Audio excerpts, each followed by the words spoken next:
Hello everybody, how are you? Miss Stringles missed you all very, very much.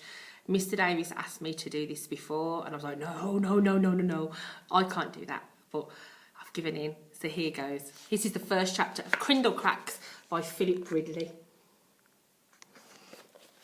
Chapter 1. It was a day for choosing a hero.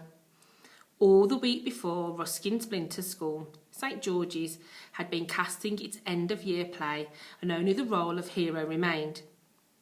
Ruskin wanted to play this part more than anything. "I was born to be a hero," he had told his teacher, Mr Lace. "Don't you think so?" "I'm not sure," Mr Lace had replied, sucking a pencil. "We'll decide next Monday." And now it was the day for deciding. As soon as Ruskin woke up and he stared at the photographs of famous actors that were stuck on his walls, Ruskin wanted to be a famous actor when he grew up and started rehearsing lines from the play. "I am brave and wise and wonderful," Ruskin said, getting dressed and going to the bathroom to clean his teeth. He looked at his reflection in the mirror above the sink. "Oh, what a hero you are," he said to himself, the toothpaste frothing in his mouth. Ruskin was 11 years old, extremely thin, with a bush of fizzy red hair. He wore green shorts that showed off his knobbly knees, green lace-up shoes that were too big for him. "You'll grow into them," his mother had told him, and a striped green and white t-shirt that made his arms look like twigs, and glasses with lenses so thick his eyes appeared like saucers. When Ruskin cleaned his teeth, he looked out of the bathroom. "Good morning, Lizard Street," he said in his squeaky whisper of a voice. Ruskin always said good morning to the street. He loved the dark brick of the houses, the cracked pavements and the cobbled road with its bumps and holes. At the end of Lizard Street, Ruskin could see his school, St George's. The school had turrets and it was surrounded by iron railings with spikes. On top, the school was so old that Ruskin's mum, Wendy, had gone there when she was a little girl. "One day," Ruskin said, "I'll be the hero of a Lizard Street." Here he is. Fine looking young boy he is. Shall we try chapter 2? Chapter 2. Ruskin washed his face and hands, then went downstairs to the kitchen. His mum was sitting at the table, an electric toaster on one side of her and an electric kettle on the other, pouring endless cups of tea. "Kiss," Wendy said when she saw Ruskin. Ruskin kissed her cheek. "Tea?" she asked. "Yes, please," Ruskin replied. "Toast?" "Yes, please." "Good morning," Wendy said. Kiss, followed by tea, then toast, and every morning Ruskin kissed his mum's cheek and said "yes, please" to both questions. Ruskin's mum was a very small, extremely thin, with a bush of fizzy red hair. She wore a green nightdress that showed off her knobbly knees, fluffy green slippers that made her feet look too big, a green dressing gown that made her arms look like twigs, and glasses with lenses so thick, just like Ruskin, that her eyes appeared the size of saucers. "It's another hot day," Wendy said, pouring Ruskin his tea. "We haven't had any rain for weeks now. I've never known a summer like it." Poor Mr Lace's window boxes were withering away. "It's so hot my glasses keep steaming up. Oh, Polly Wobble Doodle Doodles all the day." Whenever Wendy got flustered, she'd said "Polly Wobble Doodles all the day."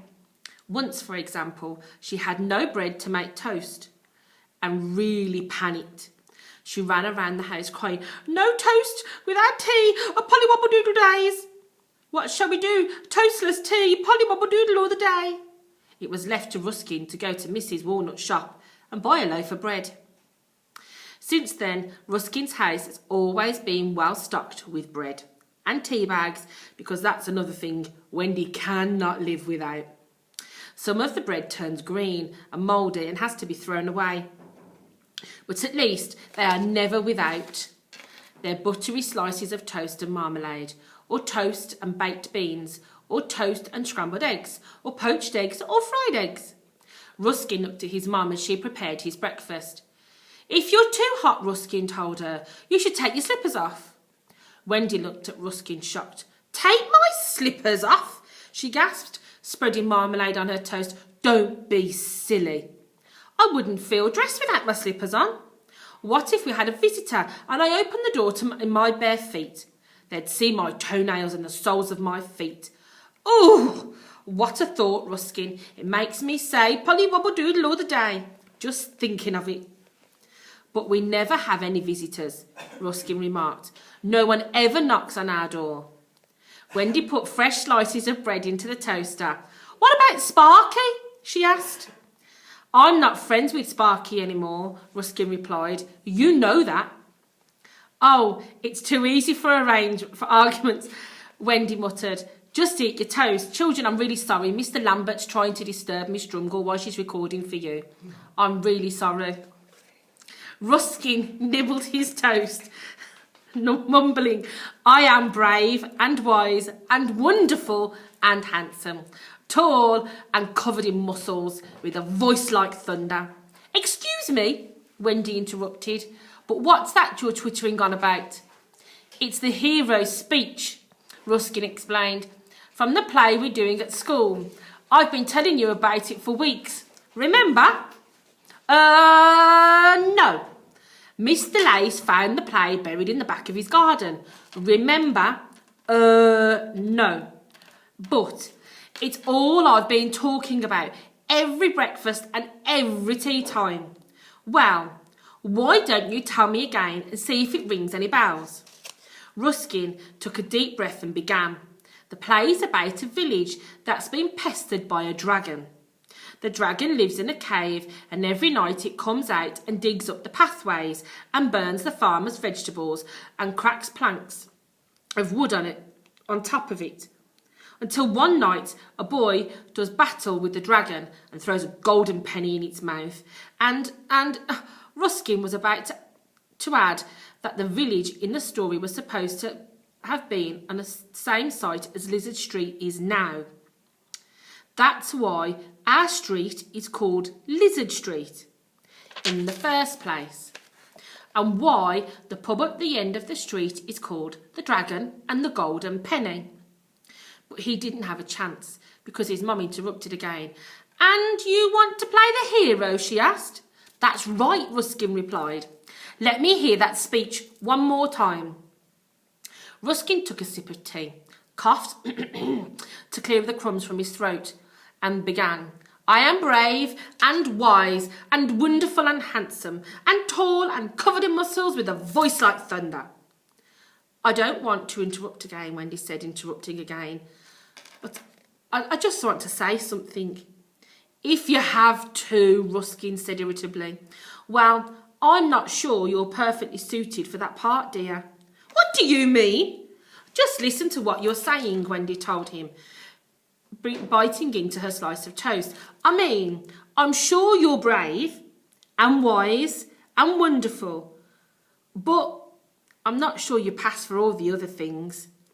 Be Pacific, Mum, Ruskin demanded. Okay, Wendy said. You are not handsome, and you are not tall, and you are not covered in muscles, and you have not got a voice like thunder. In fact, your voice is such a squeaky whisper that even I find it hard to hear you sometimes. At that moment, Ruskin's dad, Winston, came down for breakfast. Wendy said, Kiss? Winston kissed her cheek. Tea? Wendy asked. Yes, please, Winston responded, sighing. Toast? Yes, please, he replied, sitting at the table. Winston was small, extremely thin, with balding red frizzy hair. He wore pyjama bottoms, green and white striped, with holes showing off his knobbly knees, woolly socks, green, that made his feet look furry, a sleeveless vest that made his arms look like twigs, and glasses with lenses so thick they appeared like saucers. Wendy put some more bread in the toaster and poured Winston a cup of tea. Then she told him about the part Ruskin wanted in the school play.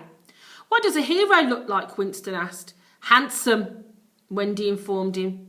But Ruskin's not handsome, Winston said. He's the silliest looking boy in Lizard Street. And tall, Wendy informed him.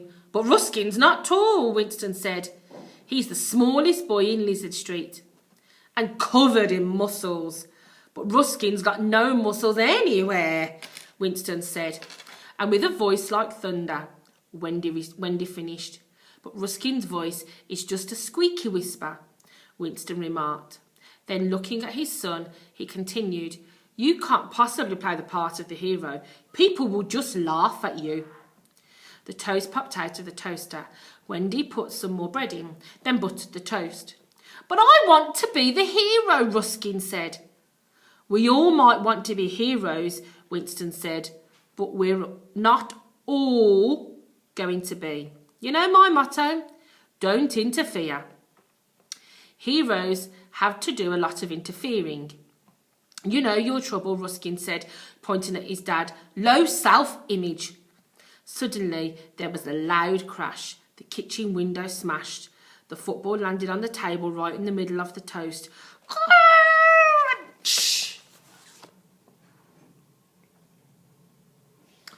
It doesn't sound as if... I forgot his name. What's his name? Ruskin's. Mum and Dad have a lot of faith in him. What do you think? Do you think he'll get to be the hero?